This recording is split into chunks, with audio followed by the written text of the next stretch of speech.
देखिए, जब मैं राजनीति में नहीं थी तो मेरा काम होता था सोनिया जी और राहुल जी का चुनाव लड़ाना रायबरेली और अमेठी में। तो आप सबने कहा कि आप बहुत खुश हैं कि आज आप यहाँ हैं। आप यहाँ इसलिए हैं कि जो भी चुनाव लड़ता है ज़मीन पे वो जानता है कि चुनाव लड़ने वाला कौन है। चुनाव लड़ने वाला ब्लॉक का अध्यक्ष है, ब्लॉक के मेंबर हैं, बूथ के अध्यक्ष हैं, बूथ के मेंबर हैं, कांग्रेस का साधारण कार्यकर्ता है। अगर आप नहीं लड़ते हो तो कोई चुनाव नहीं जीत सकता। मैंने अपना अनुभव खुद देखा है कि किस तरह से अगर संगठन मजबूत होता है, संगठन के जो कार्यकर्ता हैं उनमें जोश होता है, तो किसी भी परिस्थिति में चुनाव जीता जा सकता है। जब मैं पहले सोनिया जी का चुनाव लड़ने गई तो उस समय भाजपा की सरकार प्रदेश में भी थी, केंद्र में भी थी, और बहुत कठिन परिस्थितियों में हम चुनाव लड़े। उस समय ब्लॉक की कमेटियां भी नहीं थी। हमने रात में 3-3 बजे बैठकर ब्लॉक की कमेटियां बनाई, अध्यक्ष बनाई, लेकिन किस तरह से वो लड़े, आज तक हम सबको वो चुनाव याद है।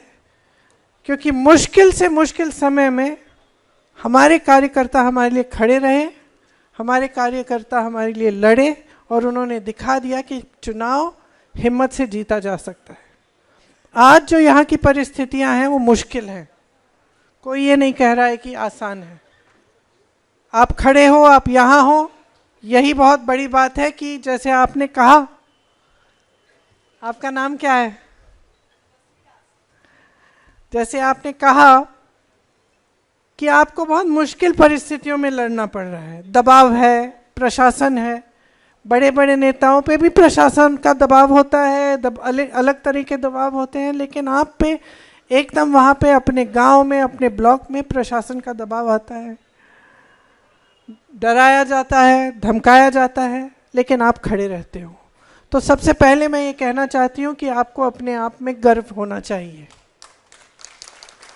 आज अगर कांग्रेस पार्टी इस देश में खड़ी है तो वो आप जैसे लोगों के बल पे खड़ी है, जिन्होंने अपनी पार्टी के प्रति समर्पण और आस्था दिखाई और जो आज भी लड़ रहे हैं।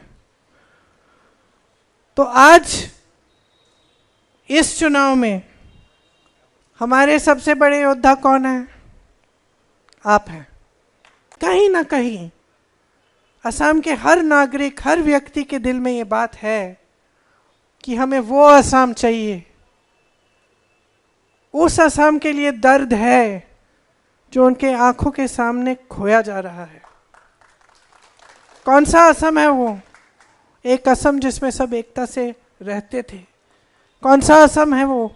जिसकी एक सभ्यता, एक संस्कृति है, जिसको आपको बचाना है।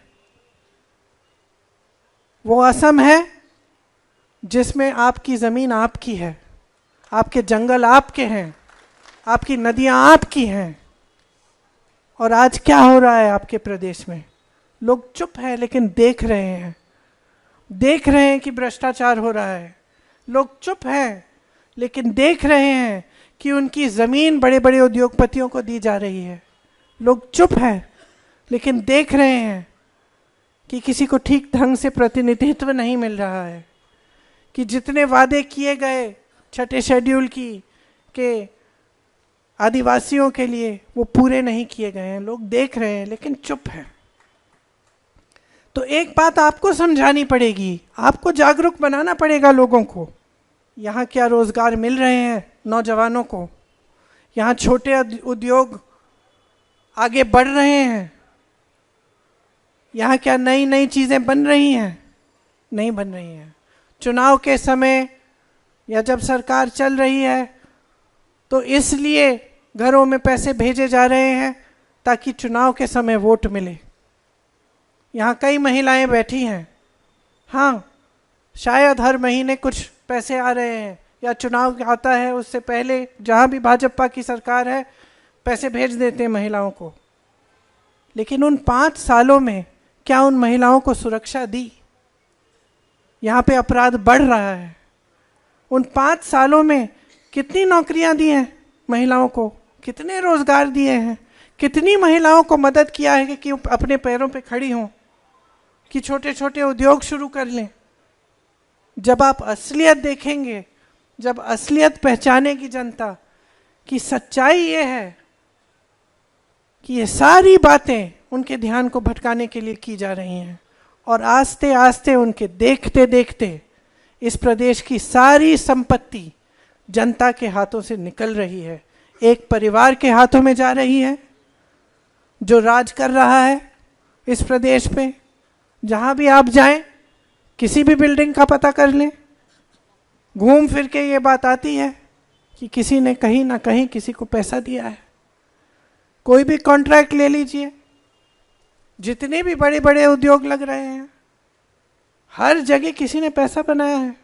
तो किससे लिया जा रहा है ये पैसा? जनता की जेब से जा रहा है।